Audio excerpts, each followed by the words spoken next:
You are listening to a Clarkesworld Magazine podcast with your host and narrator, Kate Baker. Our story for the 1st of December, issue 219, is titled Stranger Seas Than These, and is by L. Chan. As always, this story, and everyone that has preceded it, is made possible by your support. So thank you for going to patreon.com/Clarkesworld or clarksworldcitizens.com. And if you haven't yet, please consider doing so. Your contribution helps pay for the authors, which brings you the stories, which brings you the podcast, our art, our nonfiction, and helps pay the people who put this all together in the end. So thank you. L. Chun hails from Singapore. He spends most of his time wrangling a team of 2 dogs, Mr. Luca and Mr. Telly. His work has appeared in places like Clarkesworld, Trans-Lunar Traveler's Lounge, Podcastle, and The Dark. He was a finalist for the 2020 U.G. Foster Memorial Award. And if you like what you hear, he's got 3 other stories with us at Clarkesworld. One's titled Reunion, The Death Haiku of the Azure 5, and A House is Not a Home. So, my dear listener, I hope that you can sit back, relax, and let me tell you a story. It is 2 days since our original projected mission end date. We are running out of oxygen, and we are trapped in the throat of a god. Technology and a prudent safety review panel have kept casualties on deep dives low, but abyssal layer dives have always been risky. Still, there hasn't been a fatality in years, and none, to the best of my knowledge, within the trachea of one of Pelagia's god whales. Perhaps they will name a safety rule after us. Canned air in a submersible has a specific flavor to it. The corpos that manufacture the subs, even bespoke research, rigs like this one, will swear that the air recyclers pass the most rigorous of standards, and the air in a sub is better for you than the air on Bass Pelagia's finest thoroughfares. Divers like me know better. Legend has it that the techies down at maintenance can diagnose the state of a sub's filtration systems by smell alone. But it doesn't take their olfactory prowess to tell the air in here is getting sour. Remind me again when we will know if the distress signal has been received? Professor Lin has been on as many dives as the average commercial submersible captain and more dives than most of us, myself included. Yet the sheen of sweat on his upper lip and the throbbing vein on his temple belies his nervousness. The quake that hit us probably took out the relay line that the Aurora dropped for us. Like I said a dozen times, the Aurora's tsunami protocol would have been to evacuate to a safe harbor. And anyway, the ship can't help us. Our ballast tanks are shot. If not for the Godwill, we'd be a perfect sphere of metal and composite plummeting toward the core right now, I say. Lin adjusts his tank top, stained with a week's worth of sweat under the arms. He looks less an academic and more a vagrant now, with his short, trimmed beard growing unruly at the seams and dark circles pouching under his wire-rimmed glasses. It took us 3 days to get to the dive point. How much air do we have left? Well, it'll be faster if they send a rescue crew from the research station. I don't want the crew to panic. The professor isn't helping. The problem isn't the rescue party. It's that we have no idea how far we've drifted from the original point where the Godwill carcass was. I've already sent up 2 of our 3 emergency buoys, but we could have drifted since then. Such is the punishment for blasphemy, intones the 3rd member of the crew, in sonorous tones more suited to a sermon than casual discussion. Her hair trimmed in a boyish bob. Penitence has not changed out of her church-sanctioned uniform in all the time she was down in the sub, the starched collar tips starting to dog-ear with wear. The church of the song accompanies any and all expeditions to study god whales, whom they worship. I've been on dives with the church. Church chaperones demonstrate wide variance in their capacity to irritate. If I make it out of this, I'll have to broaden the scale to account for sister penitence. The god whales are the least studied of the megafauna of this planet. Every so often he lapses back into a lecturing tone. I've heard it before, but better a repeat lesson than a panicking professor. The screen shows our scan of the deceased god whale, a creature the size of a 7-story building. God whale is a misnomer. These creatures are further away from whales than humans are. The professor talked about how their trailing tentacles propel them through the water at speeds that can rival our best submersibles, how we didn't know much about what they ate down in the depths. Variance between individuals was so wide, even at the genetic level, that it took decades to conclude that they were indeed a single species. That is why this particular expedition has such scientific impact.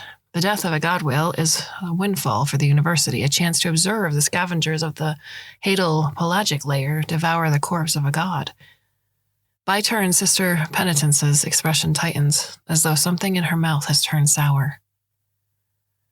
Seeing that he isn't making progress proselytizing to Sister Penitence, Professor Lin turns his attention to me.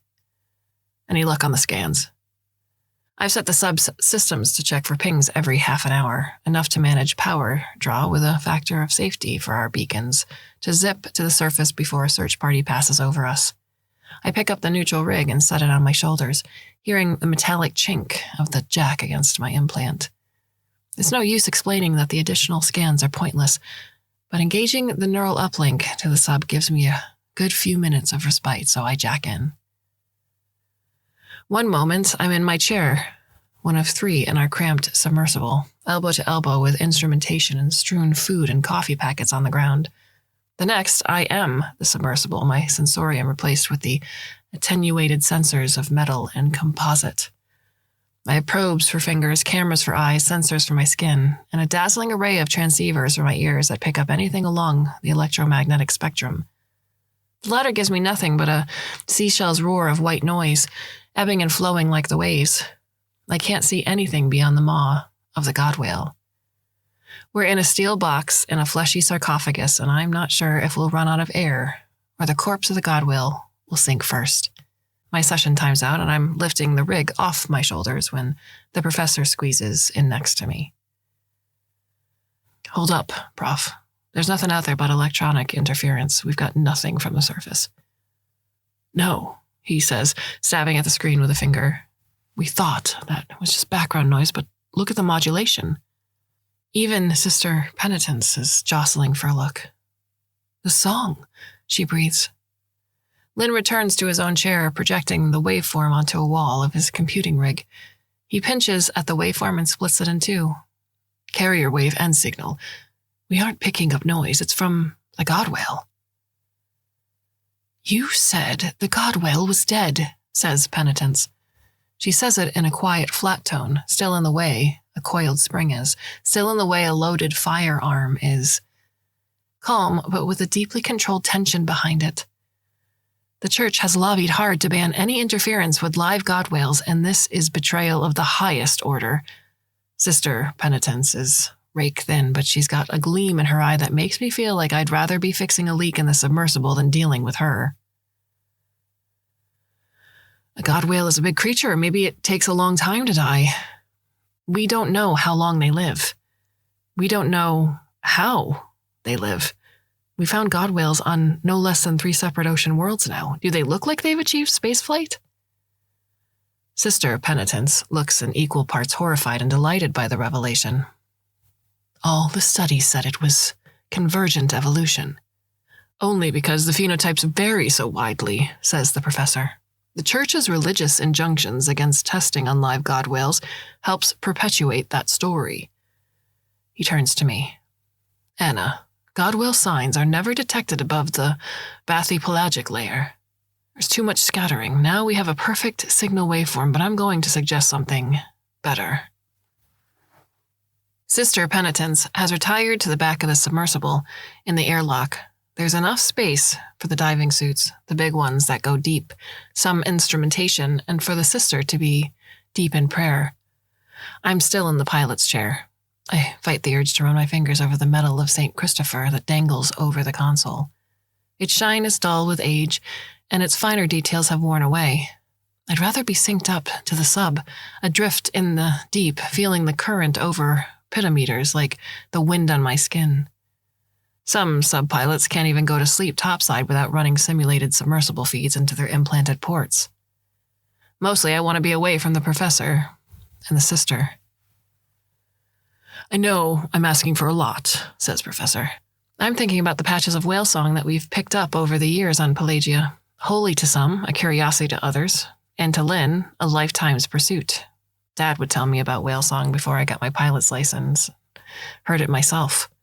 Most pilots got patches of it, Dad said, but only the pilots that dove deep. To the stranger seas where Pelagia's sun never reached, where translucent invertebrates inhaled volcanic slurry from never-cooling vents, where the ion-rich water provided the perfect concert stage for the songs of the god whales. It's not really a song, the professor continues, more of a wideband electromagnetic broadcast. We have recordings, but the sub's external probes could get into the god whale's nervous system. He stares right into my eyes, his focus bordering on mania. You could talk to it. I'm looking at the saved scans we took before the shockwaves knocked out the external drones. The god whale's lengthy tentacles were languid, its skin mottled by parasitic crustaceans, bioluminescence dimmed forever. Submersible biosyncing systems aren't built for mind-to-mind interface. You know that, Prof. I've already set up the probes. Even if the creature were alive, they're barely past the cutaneous layer. The sub has feedback protection for neural syncs. It can't hurt you. You already have recordings, I say. I know what he wants, but I need him to spit it out. Neither the sister nor I have the hardware to interface with the submersible. You're the only one that can actually listen to it.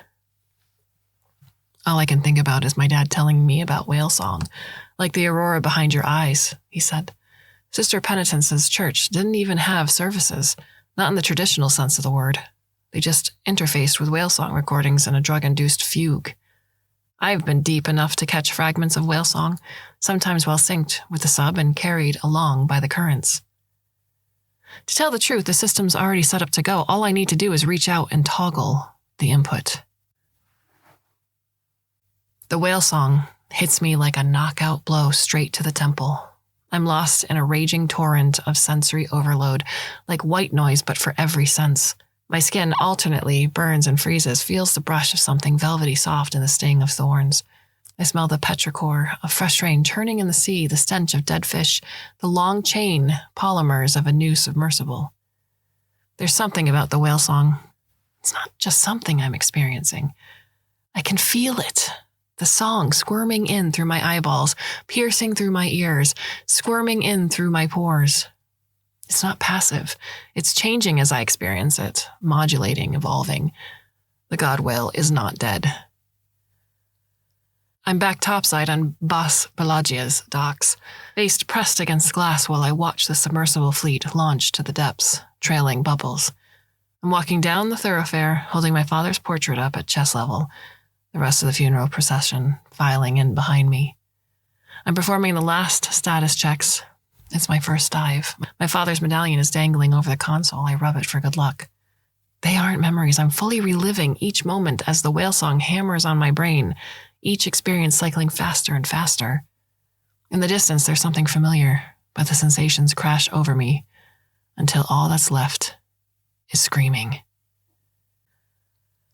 Your ears are still bleeding, says Sister Penitence, dabbing at my jaw with a napkin. Professor Lin is at the far end of the sub, headset on to give us the privacy I requested. I'd already explained the experience to the other two, such that it was. The professor asked a few questions, barely registering my hypothesis that the creature was still alive. Sister Penitence continued to stare at me, her fringe plastered to her forehead. It's chilly in the sub. We've reduced the setting of all life support to minimize power draw. But still, sweat beads the skin of the church lady. I thought you'd have more to ask about the god whale, I say, watching Professor Lin's fingers dance across his own data inputs as he works at the other end of the sub. His fingers pause when I mention the god whale. So he's still listening. If it spoke to you, if you came back alive with your mind intact, it must have willed it so, Penitence says. Still, the experience was nearly too much for you. I scan the console. It has new readings, none of them good, none from the surface. Power and air are our biggest concerns. Communing with the god whale took out far more juice from the system than I expected. At least we aren't sinking. Why do you worship the whales? I ask. She sighs. A common misconception. It's their songs that we venerate. Deep pilots are familiar with the effect whale song has on human consciousness, aren't you? I nod. We call it a song, but it is more of a signal. with a complexity that stumps even our best cryptographic machines. Doesn't mean they're holy, though. That's what you believe, right? Before you dove, you held on to your medallions of St. Christopher, didn't you? It was my father's. Old Earth traditions say it was for safe travels. Wesley DaCosta, lost at sea 10 years ago. The church does its homework. But what the records can't tell me is this, Anna Maria. Why are you still diving? My breath catches at the sound of my father's name. I haven't heard it out loud for a while. There's lots of jobs topside for an experienced subpilot. Tech, maintenance, training. It's not the first time I've been asked this question, starting with those closest to me. There's never been a good answer. The sea's in our blood, I say. It's the same thing I've always said. Father said that our family used to sail on Earth with nothing more to read the maps in the skies and the taste of the wind on their skin. Yeah, I'll dive again. Sister Penitence muscles me to the side and squeezes beside me on the console table. She takes something from her neck that I can't see and plugs it into a port. Her fingers fly across the keyboard with a virtuoso's grace. Hey, you can't do that. I try to push her aside, but I'm so groggy from my communion with the God whale. I wasn't always with the church. Lots of us were professionals. Sister Penitence's voice has lost a little of her off-world lilt, becoming more businesslike, words coming out of her mouth staccato style like the click of the keyboards. I was a code jockey. Corporate, very good. Very expensive. She stands up. There's a progress bar on one of the console screens showing something compiling slowly. No translation engine works on the whale song yet. Too complicated. Codebase is polymorphic, even military-grade hardware can't crack it. We programmed a filter, something that takes out the higher harmonics, makes it easier to process. She takes my wrist, and her grip is iron under skin made dry by the oxygen recyclers. Whale song is very strong, sets up resonance in the brainstem. Even topside there are fatalities. She already knows I'm going back. There's what the professor suggested, a long-shot Hail Mary scheme born of desperation. The god whales don't float with swim bladders or ammonium ions like the great squid of old Earth. Instead, their fluid-filled spaces have a lipid layer that is uniquely responsive to charge. Like its song, a god whale floats by controlling the electrical signals in its body. Or perhaps we could, if there was some way to send a current back through the probe into the body of the god whale and get the entire carcass to float. I stop myself. It's not a carcass. The god whale isn't dead. Not quite yet. Why are you doing this? I ask. The sister has no reason to help me. What the professor suggested might seem like sacrilege to her. The professor has much riding on this dive. The church knows there is a brewing scandal with his management of grant funds, something groundbreaking findings into whalesong will cause the administrators to overlook. The man of science wants to know the mind of God, but all our faith seeks is to walk with God. I am about to correct her. I am not a member of the Church of the Song, but her program has integrated into the console, and she hits the switch to send me back into the mind of the god whale. There isn't a wall of sensory overload this time. Instead, I feel the warmth of Pelagia's sun, blue like the endless seas on the planet, on my skin. I'm on the main street of Bas Pelagia, floating metropolis and capital of the planet. It's not often that I'm here. It's expensive, and pilots don't fit into the haute couture of Main Street. But unlike the actual city, this one is deathly still. The cafe where I'm seated has no patrons, no waitstaff, only my coffee the way I like it, and a seated lady in Bas Pelagia silks, with a sleeveless blouse and dark slacks. She has a striking tattoo on her arms, twin rows of eyes. My breath catches. Where her actual eyes should be, there is only smooth skin. She gestures to my drink, and one of the eyes on her arm blinks at me. God whales have no eyes, I remember. Their sensory organs are distributed fluid-filled sacs along their tentacles, exquisitely tuned to changes in the electromagnetic spectrum. We must be quick. You do not have much time, space, opportunity for discussion. The lady speaks without speaking. I have the memory of her words in my head, her voice melodic and with metallic harmonies, but her lips do not move. You mean we are sinking? Can you help? If you bring us toward the surface, we could get help. This instrument vessel body has limited time left. Mine, yours, both.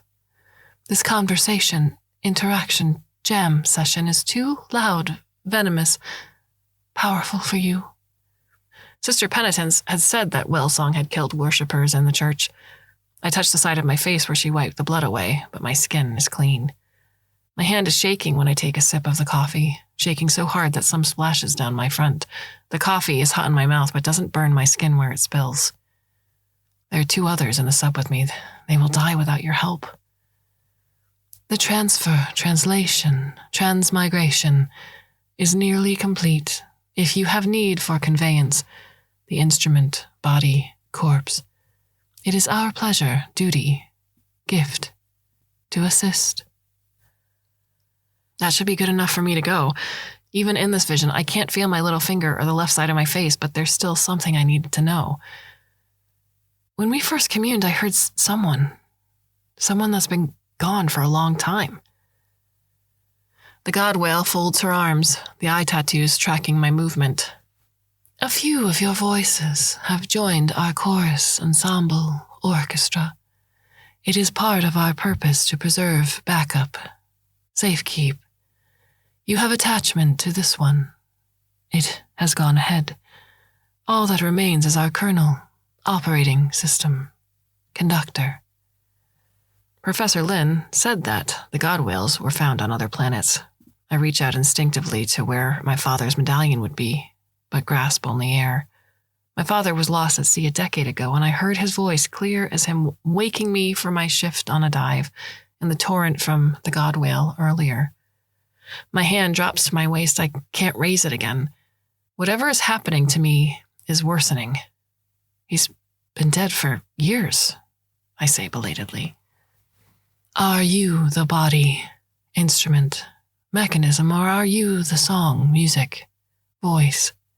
We add to our chorus. We travel between our spawning grounds.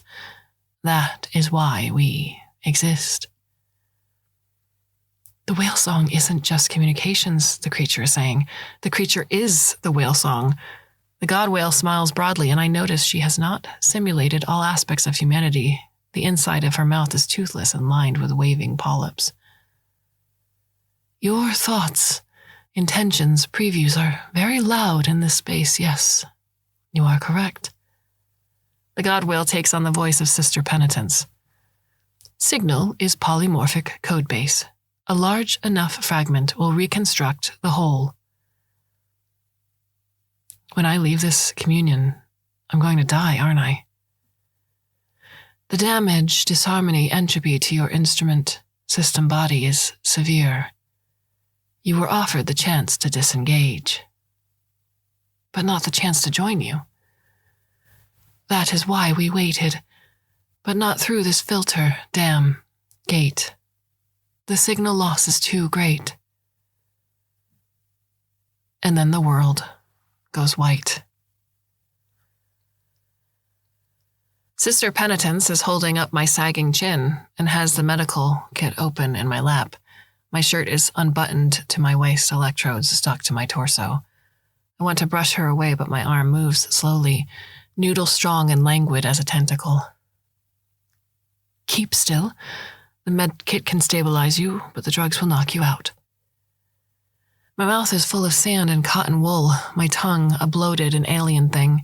The world blurs at the edges with surges of white. I finally brush her aside, seeing the dull gleam of St. Christopher. I snatch it from the console, the chain snapping. Sister Penitence takes the offered medallion. For safe travel to the surface. I force out the words, each a stone from my throat. I need to go to the back. She understands. Professor Lin is fretting between us and the airlock. What did you see? He asks, reaching for me, thinking only of what the god whale can do for his credentials, his tenure. The man of science wants to know the mind of God, the sister had said earlier. She pushes me past him, and adrenaline helps bolster my failing body into a diving suit. It's not rated for this depth. I won't need it long. There's a commotion. The professor and the sister are struggling. I jam the locking mechanism. That's a fail on my safety inspection. My mind, delirious, defaults to basic training. The diving suit cinches tight, but the airlock won't cycle. I can see the professor tinkering with the console, blocking my exit. I cough and blood sprays the inside of the dome that covers my head. Lucky. It's dark outside, I think. And then I laugh and cough again. I see Sister Penitence shoulder the professor out of the way. He's the far larger of the two, but somehow wild strength gives her the advantage for a heartbeat, and it's all she needs. The klaxon in the airlock sounds from a great distance. Perhaps my hearing isn't great after talking to the god whale. I don't think it'll be a problem. I meet Sister Penitence's eyes through the red film of my blood and the porthole between the airlock and the cabin. She holds up the medallion. Safe travels. The inside of the god whale's maw is covered in swaying polyps rising to the height of my waist. Alerts tell me that the suit's integrity is failing under the pressure of the deep. Old sailors said that seabirds carried the souls of sailors to the great beyond. I think of the god whale and its song, and its travels to stranger seas. And I step out to meet the gentle touch of the whale's tentacles. What are your thoughts on the story? You can send me an email. I'm kate@clarksworldmagazine.com. I look forward to hearing every single person who writes in, how they listen, what they do when they listen, what their favorite stories are. So if you get a chance, drop me a line. We have a ton of stories for you for the month of December, so I do hope you'll come back and listen, should you so choose. Until then, my dear listener, I bid you a very fond and hopefully very temporary farewell.